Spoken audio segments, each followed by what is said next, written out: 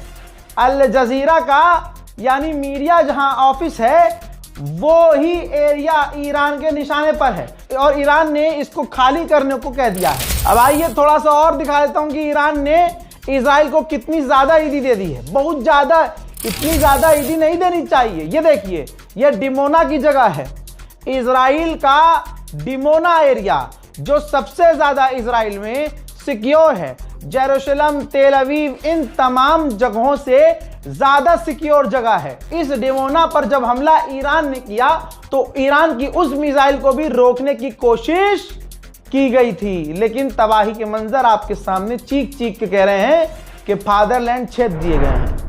मेरे दोस्तों, ये जो रात गुजरी है, जिसमें एक दिन पहले नेतन्याहू ने ईरानियों को चिढ़ाया था हैप्पी नौरोज बोलकर, ईरान ने असल में उसको सीरियस ले लिया और इजराइल के तमाम साथियों को ईदी दे दी।